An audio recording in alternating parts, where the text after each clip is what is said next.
Pick one.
United States of America, to the republic for which it stands, one nation, under God, indivisible, with liberty and justice for all.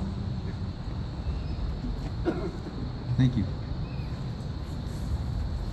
Kevin Buell, a junior ROTC cadet from Innovation Central High School, will now pronounce the invocation.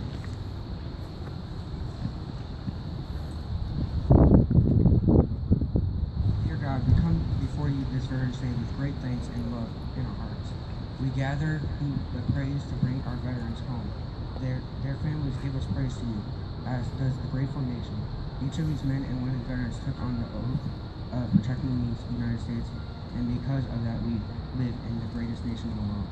As we pause today to give thanks, let us remember to give thanks every day of our lives for all they have endured and maybe still enduring.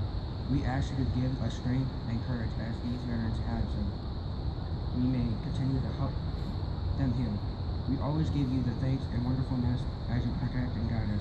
For all you do every day of our lives, we are filled with wonder and love. Amen. Amen. Thank you. Yes, please be seated. Military units come to parade rest.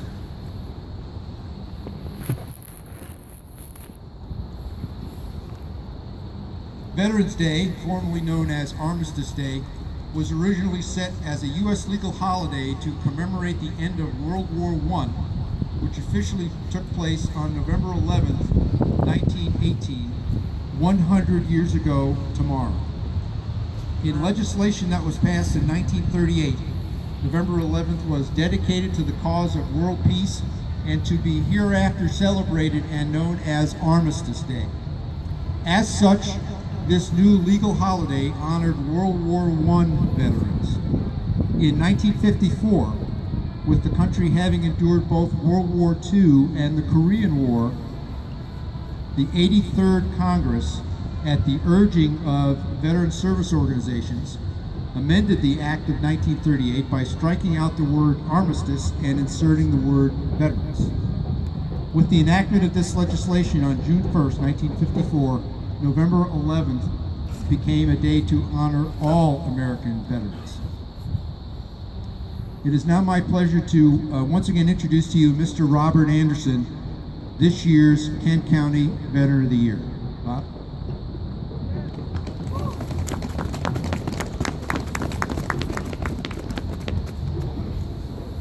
Good morning. We thank you for braving these frigid temperatures, and I'll try to be brief and practice this, so if you want to put your stopwatch on, it should be 3 minutes. This weather signifies the onslaught of another long and cold Michigan winter. I look around the audience and I see a couple people that are absent. Punxsutawney Phil, Will Stefan.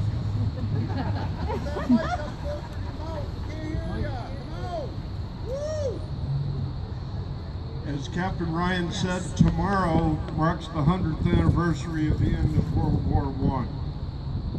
The conflict touted as the war to end all wars. Sadly, history shows that those words never came to truism. World War II, the Korean War, Vietnam, the Persian Gulf War, and currently the global war on terrorism. Standing in silent tribute around us are some of the monuments that pay homage to the sacrifice laid upon the altar of freedom. Walk among them, touch them, and reflect on what it means to be a veteran. Even today, our brave servicemen and women are going in harm's way to preserve and protect the freedoms that all of us enjoy. We owe them a debt of gratitude that we will never, ever be able to repay. Our first responders likewise go into the fray every day, simply to serve and protect. Every day they do it for us, and I thank them for their service and selfless sacrifice as well. To our Gold Star families, we feel your pain and your sacrifice. I pledge to you this: as long as one veteran lives, your sons and daughters will live on in our hearts and minds. We will never forget them. Finally, I ask each of you to reach out when you see someone in need. Quite often, a kind word oftentimes makes the difference between what otherwise might turn into another senseless tragedy. Thank you for your continuing support. May God bless you all, and may God bless the United States of America. I will now recognize the elected officials present here today. Commissioner Joseph Jones.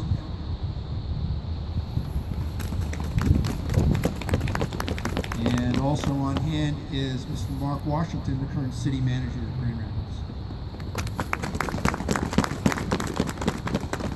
And I now invite Commissioner Jones to the podium to read a proclamation.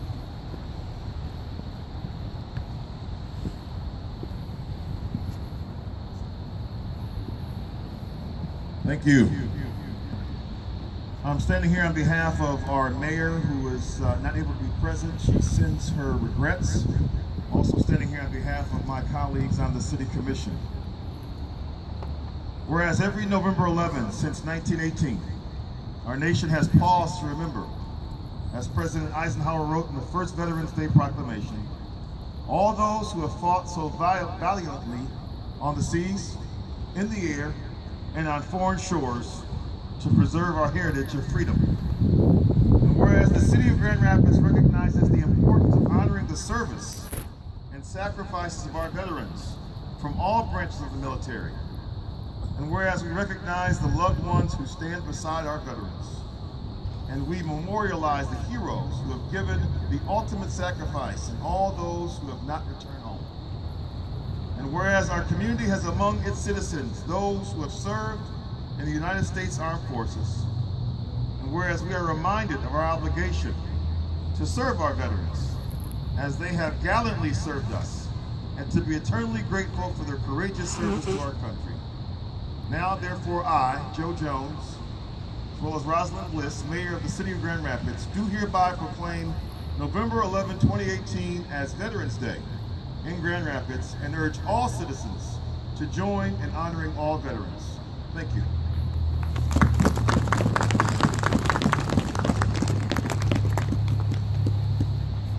Thank you very much, Commissioner. You've all noticed that the park looks very different today than how it appeared last year at this time. This is the result of tremendous efforts by the City of Grand Rapids. At this time, I'd like to take a moment to give recognition to those that helped to finance the improvements in this park space. Grand Rapids citizens, through the 2013 voter-approved Parks Millage, the Downtown Development Authority, and the Brownfield Redevelopment Authority. It is also essential to thank the Veterans Park Steering Committee for their support and guidance on this important work.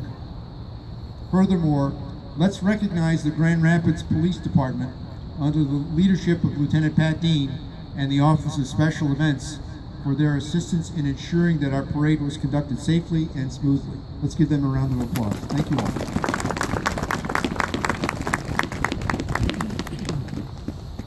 Our keynote speaker today is Command Sergeant Major retired David Dunkel, United States Army. Dave has worked for the Michigan Veterans Affairs Agency since November 2015.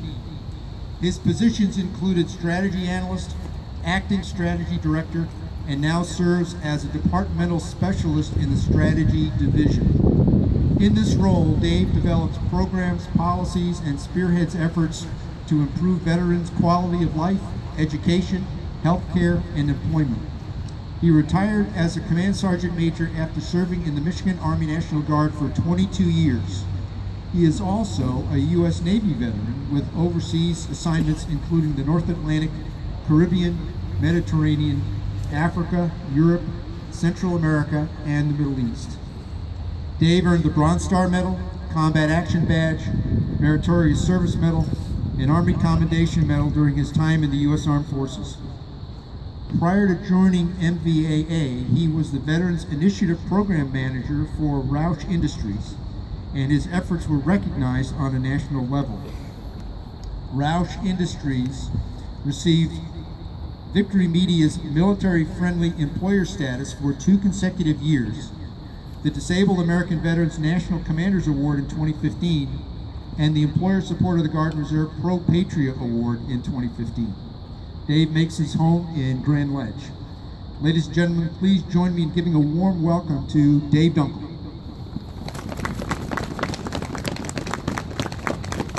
All right, let's hope this guy's speech is shorter than that introduction. Thank you, and thank you, Commissioner and City Manager. And thank you to this handful of Michigan's 580,000 veterans that turned out here today. I wouldn't be standing here in front of you if it wasn't a direct result of service to this nation. My great-grandfather, 4 times removed, was a prisoner of war of the British during the Revolution and was taken to a POW camp in Canada. He had 2 sons there and emigrated to Michigan back in the 1830s at 76 years old. My great-great-grandfather mustered with the 6th Michigan Cavalry right here in Grand Rapids in 1862, moved out with General George Armstrong Custer and fought in the Battle of the Wilderness. He fought at Gettysburg and then was wounded at the Battle of Trevilian Station in 1864 and died in a prisoner of war camp soon after the battle.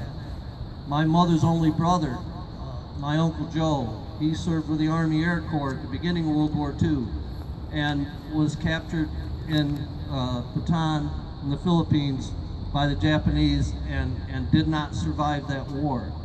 My father joined the Navy soon after his 17th birthday and is one of the only gentlemen you'll ever meet that fought the Germans, the Japanese, and the Italians because he just wanted to give everybody a fair chance. His twin brother did the same thing. My older brother avoided the draft by volunteering to serve in 1966, and less than 1 year after high school was in the Mekong Delta in Vietnam on river patrol boats.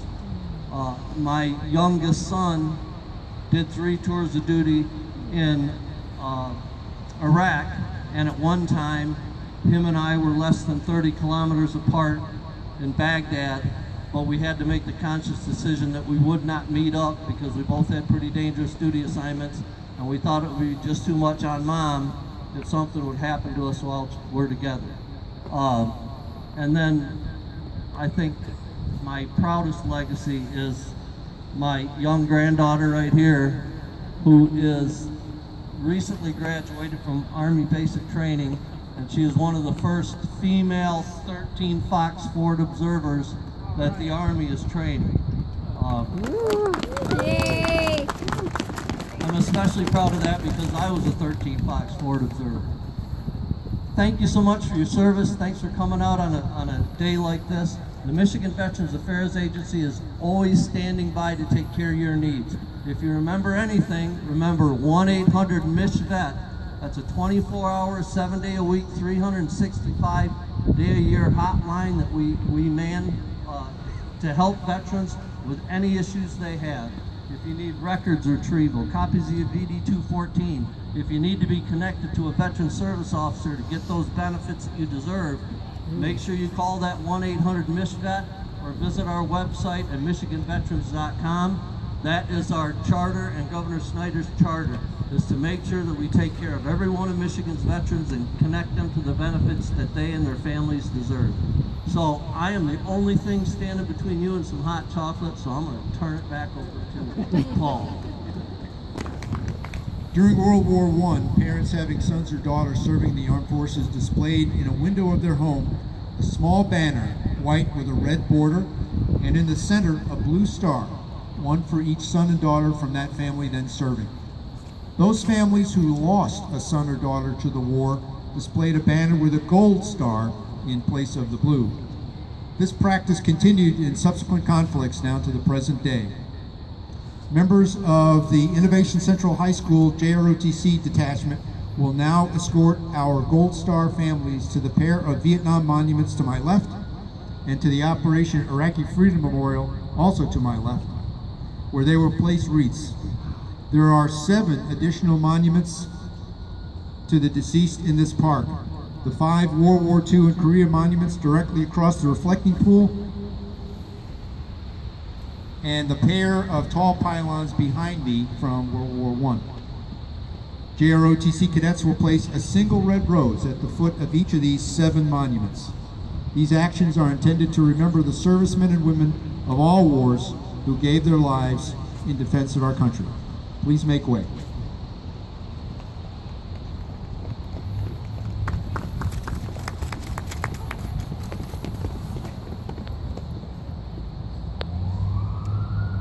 That first lady in the white jacket that's going right now.